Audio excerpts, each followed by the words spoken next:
क्योंकि एक छोटी सी भी द्रव्य देव शास्त्र गुरु की असाधना जीव का संसार बढ़ाने के लिए पर्याप्त होती है।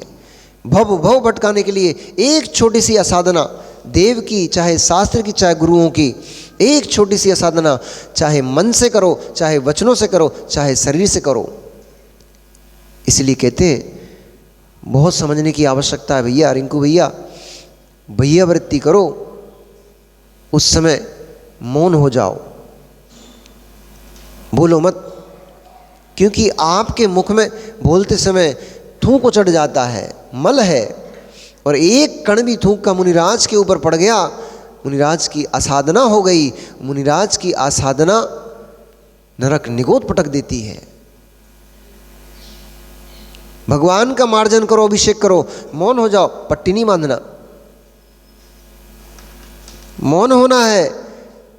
कई दिमाग ज़्यादा चलाते हैं, मुंह तो बंद करते नहीं है, रुमाल बांध लेते, उसमें तो और तुम अशुद्ध हो गए, क्योंकि अब जितनी भाप निकल रही है उसमें जीव आ रहे हैं जा रहे हैं, वे सब वहीं कपड़े में मर रहे हैं, और मृत्यु को प्राप्त होकर के उनका 30 जीव भी हैं, उसमें 30 जीवों का पिंड आप मुंह में लगा के बैठे हुए हो, कैसे अभिषेक करोगे?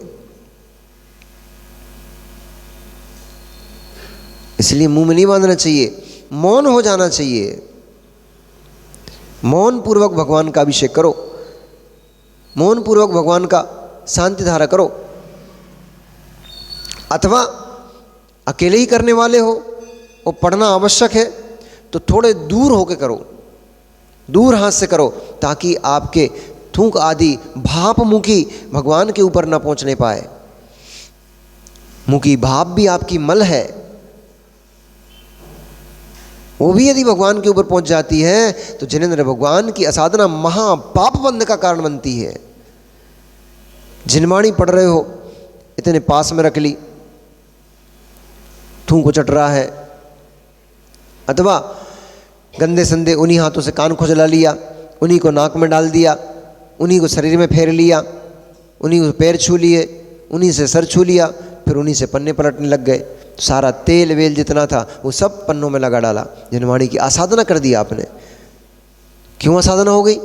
वो जिनवाणी 10 साल चलने वाली थी, आपने तेल लगा दिया, अब वो जिनवाणी में मल चिपक जाएगा, उसमें जीव कीड़े उत्पन्न होंगे, और दूसरा वो जल्दी सड़ जाएगा, पेपर गल जाएगा, खराब हो जाएगा, फट जाएगा।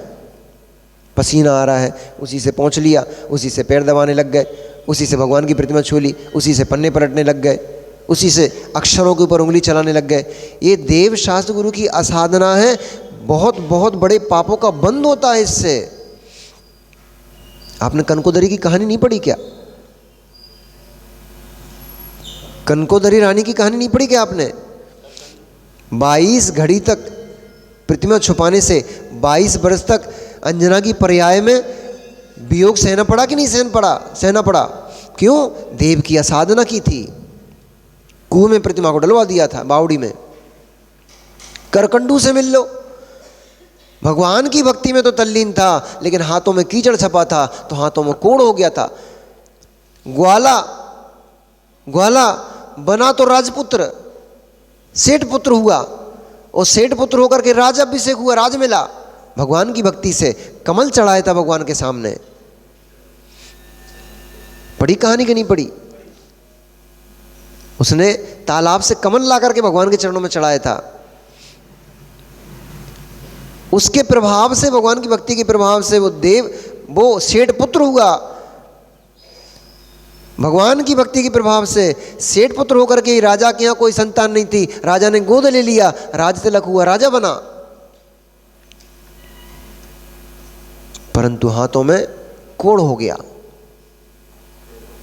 पैरों में कोढ़ हो गया। क्यों? पैरों में कमल तोड़ने गया था तो पैरों में कीचड़ लग गया था, हाथों में मल लग गया था, कीचड़ लग गया था, हाथ पैर कोड़ी हो गए। भगवान केवली से पूछा, क्यों हुआ? असाधना। आप लोगों से तो मुझे नहीं उतरते, मंदिर में चले जाते हो, गुरुओं के दर्शन कर लेते हो, मुझे नहीं उतरते हैं आपसे, तो जूते नहीं उतरते हैं आपसे। तो ये जिनेंद्र देव शास्त्र गुरु की असाधना होती है। इसलिए विनय गुण को रखो, विनय गुण को रखो। विनयो मोक्ष द्वारो, विनय गुण को मोक्ष का द्वार कहा गया है। वे ही मोक्ष प्राप्त कर पाएंगे जिनके अंदर विनय गुण होगा। जो देव सहस्त्र गुरु की असाधना करेंगे वे तो भव भव में भटकेंगे।